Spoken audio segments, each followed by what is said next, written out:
Settle in and let your mind drift back, far, far beyond memory, to the banks of a quiet river called the Nile.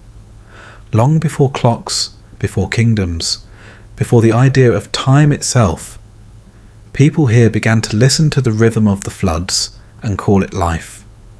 Tonight, we're wandering through the slow heartbeat of ancient Egypt, from its muddy beginnings and divine rulers, to its golden temples and fading twilight. You won't need to remember dates or dynasties, only the feeling of sand, water, and sunlight resting on stone. So close your eyes.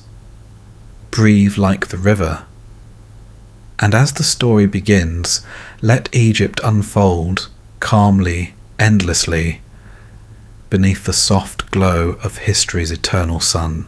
The story of Egypt begins not with a king, but with a river. The Nile, that long, patient ribbon of green, winding through an ocean of sand. It was, in a sense, Egypt's first and greatest monarch. Everything that lived, built, or dreamed along its banks owed its existence to its moods. Each year it rose, predictably but never politely, flooding the valley with dark, fertile silt. When it retreated, farmers followed with their seeds, hoping the river's generosity would last until the next season. If you were a farmer around 5000 BC, you would have spent much of your life waiting, watching the river, squinting at the sky, and pretending you understood what the gods were up to. And, in a way, that was the beginning of Egyptian civilization. The art of waiting, recording, and trying to make sense of the world's rhythms.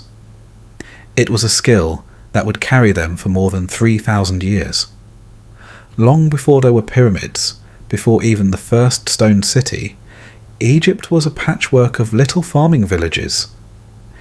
People lived in houses made of mud brick, which, considering the environment, was practical but not ideal. Every few years the floods would sweep away a wall or two, and the homeowner would mutter something about divine testing and build it again. Still, it worked. The villages of Nakada and Hierakonpolis began to stand out, the first hints of organised communities. They traded pottery, copper tools, and exotic goods that came downriver from Nubia or across the desert from the Red Sea.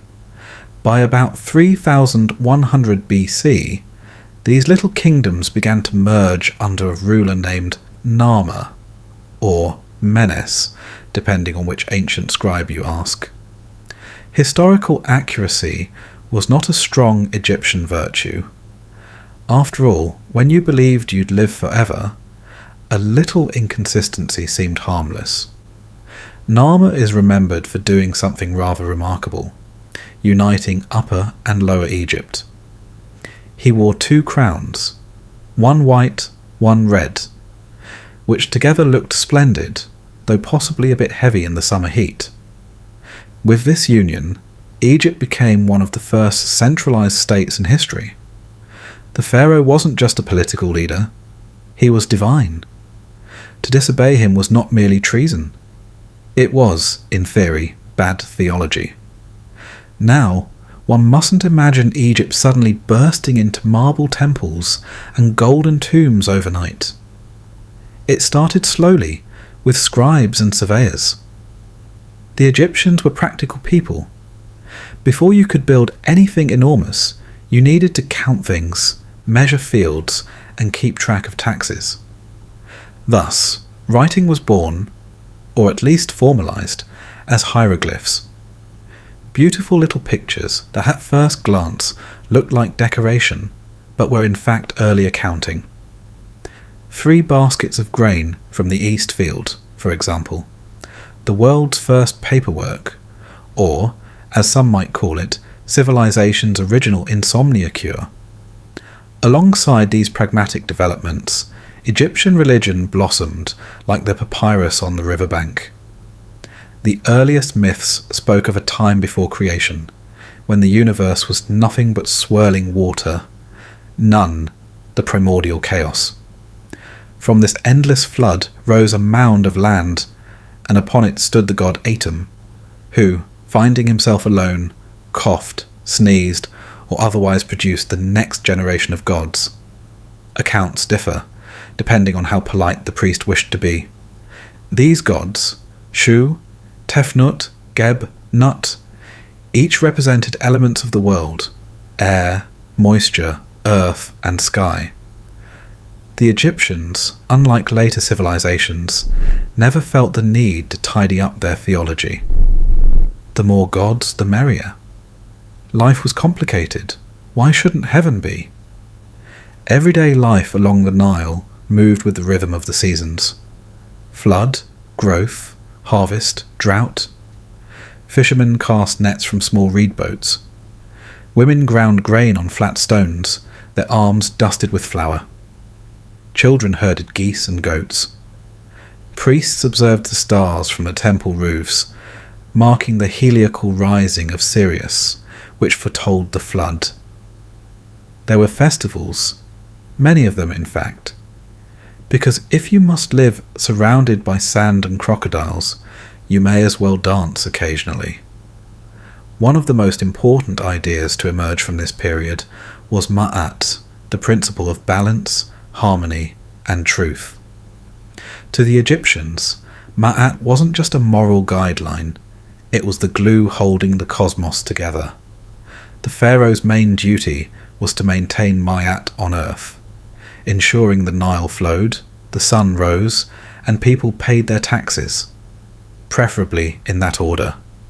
Chaos or Isfet was always lurking at the edges, in drought, rebellion, or an untimely swarm of locusts.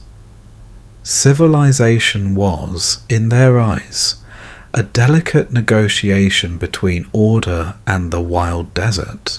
Archaeologists have uncovered remarkable glimpses of these early centuries.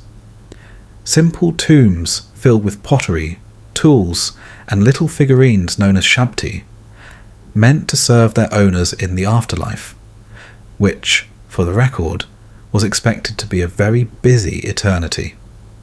Even then, Egyptians viewed death not as an ending, but as a change of address.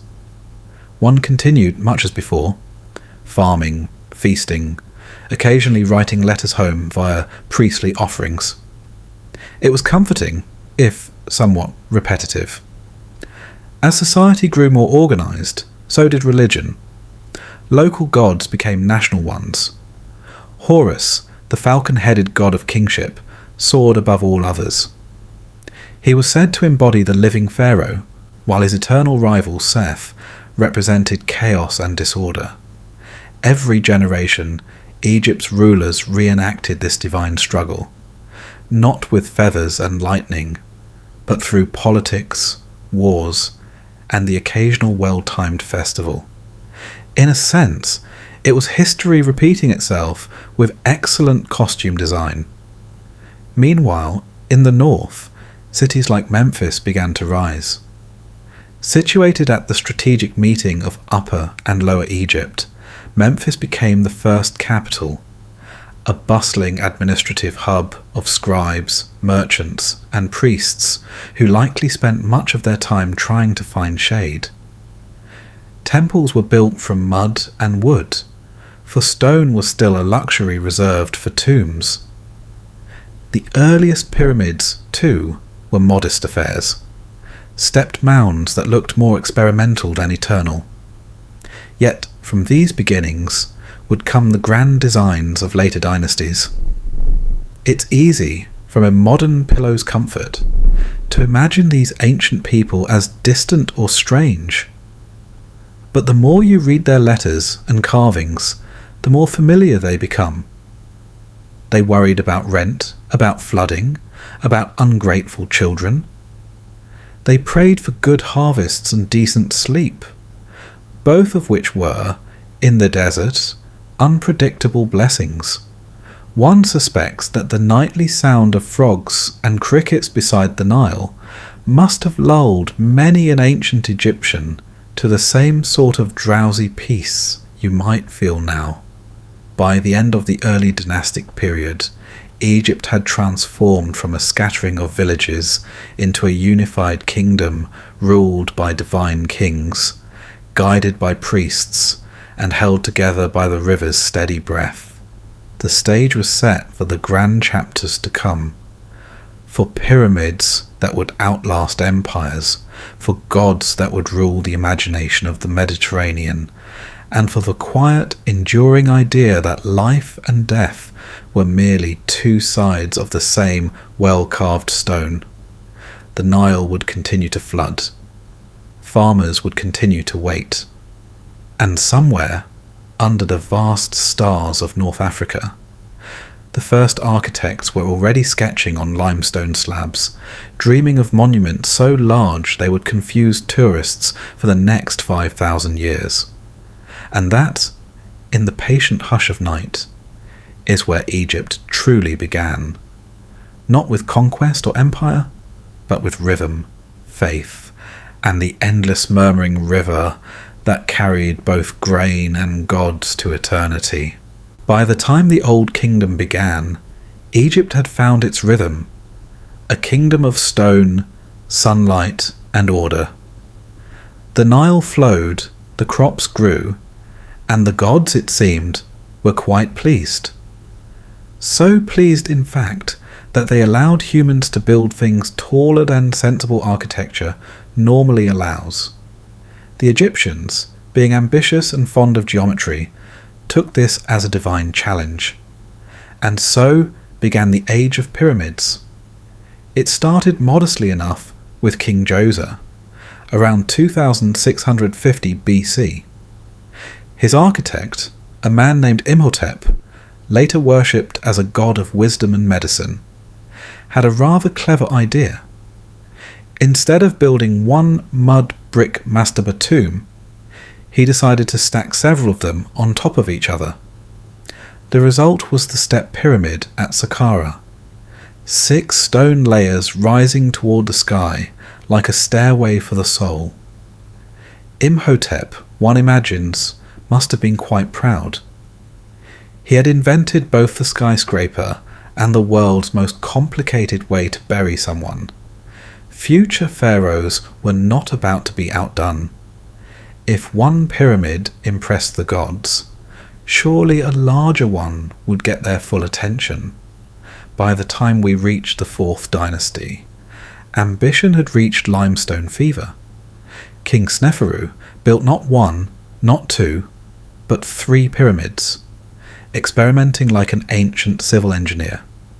His first collapsed. His second, known as the Bent Pyramid, changed angle halfway up, giving it the charming appearance of a building unsure of its own confidence. But his third, the Red Pyramid, was a masterpiece. Smooth sides, solid engineering, and still standing after 4,000 years.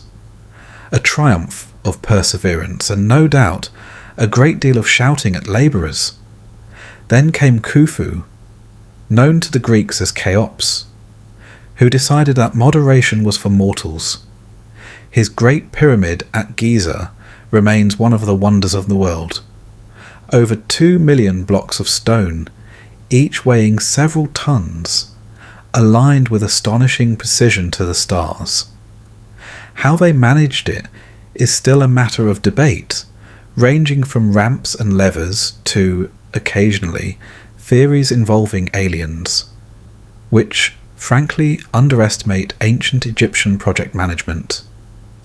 The workforce wasn't made up of enslaved masses, as popular myth suggests, but of skilled labourers and seasonal workers, paid in bread, beer, and onions.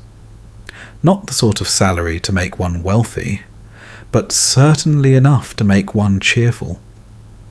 Archaeologists have found graffiti near the workers' village, team names like the Drunkards of Menkaure. You can almost hear the banter echoing across the desert, the oldest recorded workplace humour in history. Life during the Old Kingdom was, in many ways, remarkably organised. Egypt's bureaucracy blossomed like the lotus in spring. There were officials to measure grain, collect taxes, and supervise temple estates. Scribes wrote endlessly, recording everything from cattle counts to hymnals. The pharaoh, meanwhile, was not merely a king. He was the living embodiment of the god Horus. When he died, he became Osiris, lord of the underworld. This arrangement kept the royal family both divine and employed for eternity. Religion had become a sophisticated orchestra of belief. The sun god Ra journeyed across the sky each day in his golden boat, then sailed through the underworld at night, battling the serpent of chaos before rising again. Priests reenacted these cosmic events daily, ensuring the sun did not oversleep. Temples were more than houses of worship. They were the beating heart of the economy, owning land, workers, and herds. To serve the gods was also, conveniently, to keep the kingdom running. While pharaohs obsessed over eternity, ordinary Egyptians focused on the slightly shorter term. They tilled fields, fished the Nile, and built homes clustered along canals. Their lives were cyclical and rhythmic: flood, planting, harvest, rest. Families gathered for meals of bread, beer, onions, and occasionally fish, eaten with fingers and good humour. Festivals offered moments of joy and relief.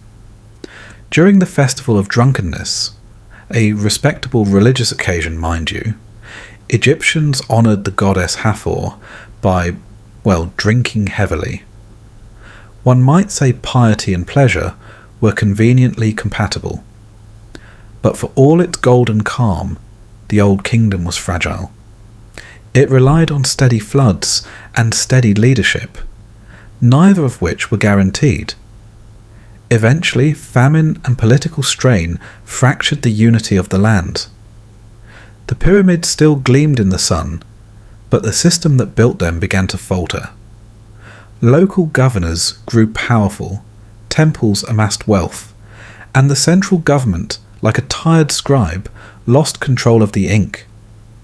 Yet even in decline, Egypt's imagination refused to shrink. The first intermediate period, a name only a historian could love, was not all chaos. It was also a time of creativity. New literature appeared, laments about lost order, poems yearning for Mayet's return. When stability finally returned under the Middle Kingdom, the Egyptians approached life with a quieter, wiser confidence. The Middle Kingdom, beginning around 2050 BC, was a period of renewal. Pharaohs like Mentuhotep II reunited the land, rebuilding trust between crown and people. Architecture became more refined, art more naturalistic, and literature flourished.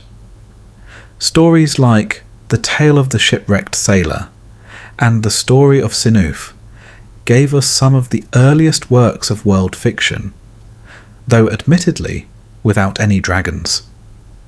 The Middle Kingdom rulers expanded irrigation, strengthened borders, and sent expeditions into Nubia and the Sinai to mine copper and gold.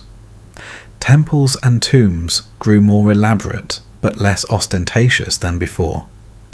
The emphasis shifted from sheer size to spiritual depth. Inscriptions spoke of a personal relationship with the gods, of compassion and justice, a softening of Egypt's once rigid divine hierarchy. It was, one might say, the mellow middle age of a civilization. Throughout these centuries, death remained everyone's long-term concern. The Egyptians were connoisseurs of eternity. By now, the Book of the Dead, a collection of spells to guide souls through the afterlife, had taken shape. The heart, it was believed, would be weighed against the feather of Ma'at in the Hall of Judgment. If your heart was heavy with sin, it would be devoured by the fearsome goddess Amit, part crocodile, part lion, part hippopotamus. a combination that left little hope for second chances. Still, most Egyptians were optimistic. They stocked their tombs with amulets, furniture, and of course Shabti figurines. Tiny servants meant to do one's chores in eternity. It was an ingenious system, labour outsourcing on a cosmic scale. As the Middle Kingdom matured, so too did its diplomacy. Pharaohs corresponded with rulers in Syria and the Levant, trading goods and occasionally polite threats. But time, as always, kept flowing like the Nile, smooth, unstoppable, and faintly amused. By 1700 BC, new migrants from the north, the Hyksos, brought horses, chariots, and new weapons. Egypt found itself humbled, divided once again. The second intermediate period had begun, another interval of chaos before the next sunrise. And yet, even in these darker centuries, the legacy of the Age of Stone and Sun endured. The pyramids of Giza still caught the morning light. Farmers still prayed to Osiris for fertile soil. Children still played by the canals, chasing frogs and laughing as if eternity were an afternoon. The gods, after all, had not gone anywhere. They were merely waiting, as patient as the river itself. Soon, a new generation of rulers would rise from Thebes, bold, ambitious, and armed with lessons from the past. They would drive out the invaders, restore Egypt's pride, and usher in an era of temples so vast and statues so tall they would make even the pyramids seem modest. The sun would blaze again over the Valley of the Kings, and Egypt would stand once more at the summit of the ancient world. But for now, as the night deepens over the desert, you can imagine the stars hanging over Giza, silent guardians above the sleeping land. The Great Pyramid casts its endless shadow, stretching toward the horizon. Somewhere, the wind hums softly through the stones, a lullaby written in limestone. The workers are gone, the kings long dust, but the rhythm remains, eternal, gentle, and strangely comforting. And if you listen closely, you can almost hear it, the slow whisper of the Nile, the murmuring prayers of a people who built for forever, and the faint echo of footsteps climbing the stairway to the sun. When Egypt awoke from its long, fragmented slumber, it did so with remarkable vigour. The new kingdom dawned like sunrise over the desert, brilliant, confident, and just a little theatrical. The Theban kings had driven out the Hyksos invaders, reclaimed the throne, and decided that moderation was overrated. This was the age of empire, of colossal temples and vast armies. Egypt had rediscovered its pride, and it intended to make sure everyone else noticed. Pharaohs now ruled as warrior kings. They rode into battle in gleaming chariots, their horses adorned with plumes and gold. Among them was Thutmose III, sometimes called the Napoleon of ancient Egypt. Though unlike Napoleon, he managed to hold on to his empire for a respectable amount of time. His campaigns reached into Syria and Nubia, bringing back spoils of war, exotic animals, and the occasional new god to add to the collection. Egypt had become the superpower of its world, exporting both culture and good-natured arrogance in equal measure. And yet, amid the grandeur, the Egyptians still loved their old rhythms. The Nile's rise and fall, the festivals, the scent of incense curling up from temple courtyards. The gods, too, remained everywhere, not aloof and distant, but delightfully involved in daily life. There was Amun, king of the gods, whose priests in Thebes had grown so wealthy and influential that some historians suspect they might have been the world's first bureaucracy with divine immunity. And there was Hathor, goddess of love and music, whose celebrations were as joyful as her myths were gentle. Egyptian religion by this point was like an enormous orchestra. Every city had its own instrument, every god its melody. Sometimes the tunes overlapped. Sometimes they contradicted each other entirely. But for Egypt, contradiction was not chaos. It was simply proof of the gods' enthusiasm. Perhaps the most remarkable ruler of this age, however, wasn't a man at all. It was Hatshepsut, the woman who became king. Around 1479 BC, she took the throne in a world where pharaohs were expected to wear kilts and command armies, not cosmetics. So she did both.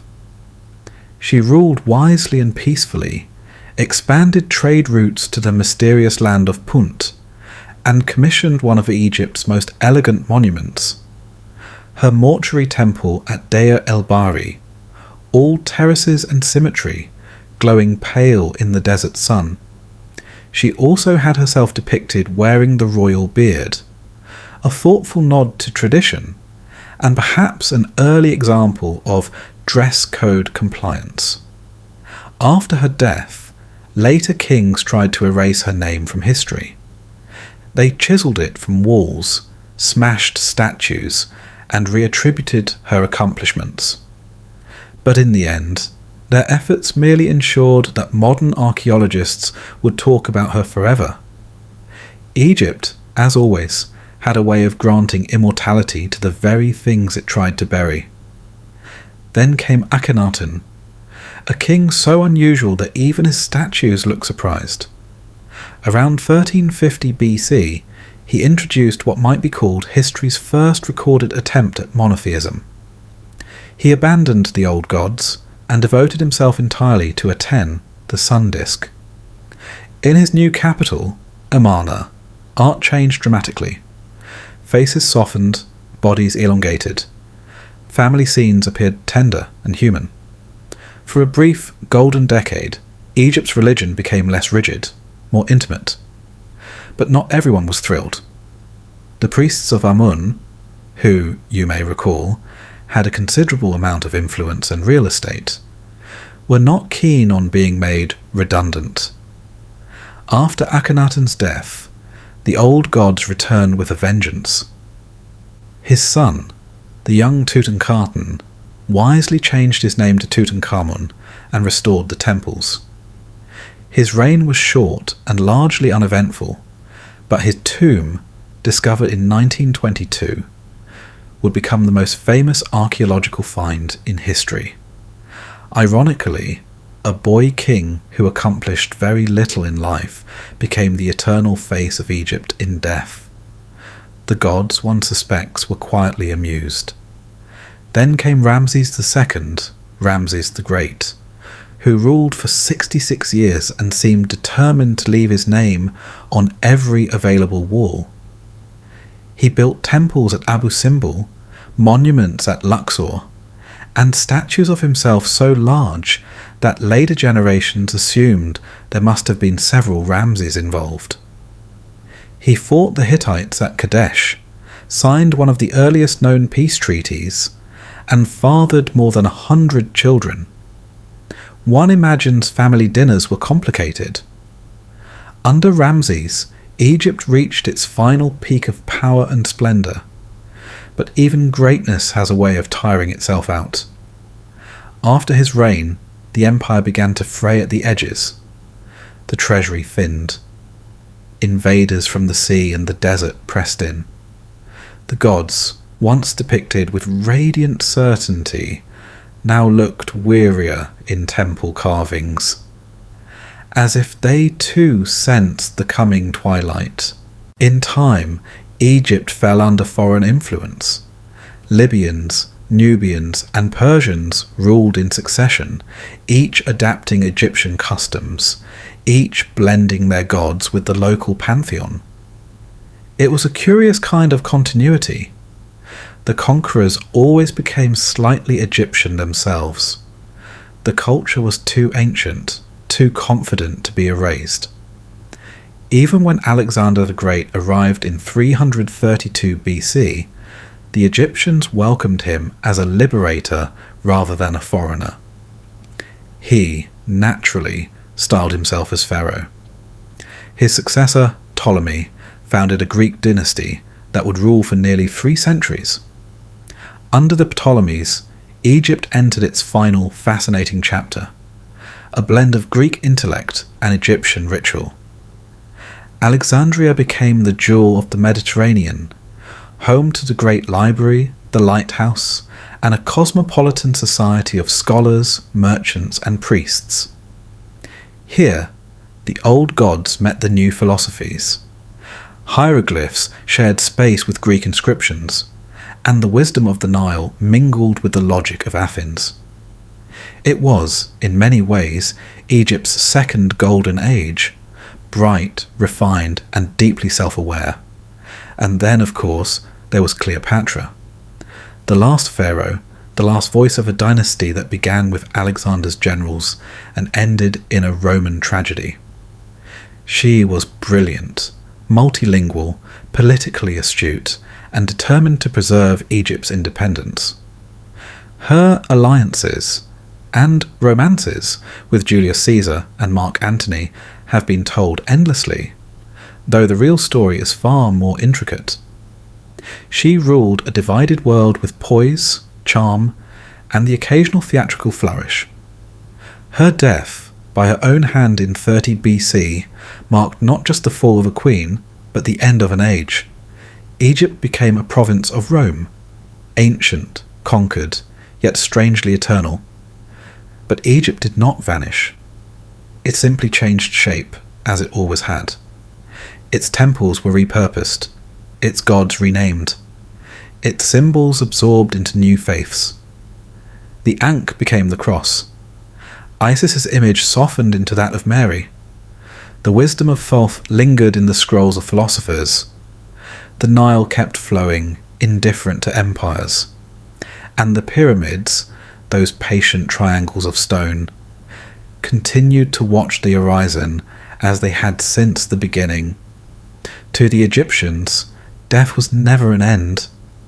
It was a transition, a journey through the night to a rebirth in the morning. And perhaps in that sense, Egypt itself never truly died. It continues to rise with every sunrise over the desert, every grain of sand that glows like gold in the afternoon light, every whisper of wind that sounds suspiciously like ancient hymns. If you stood there now, at dusk, on the bank of the Nile, you might feel it, that lingering hum of memory, the faint echo of priests chanting as the sun dips below the horizon, the scent of lotus and dust, the air warm and timeless. Egypt doesn't shout its history. It murmurs it endlessly beneath the breath of the river. And so we close the story not with an ending, but with a quiet continuation. The empire may have crumbled, the gods may have retired, and the last queen may have fallen, but the idea of Egypt endures, serene, ageless, half-dreaming. Like the Nile itself, it flows on, whispering to those who listen that eternity is not somewhere else. It is here, in the slow heartbeat of the earth, in the sand and stone, and in the gentle hush of history, waiting patiently for morning.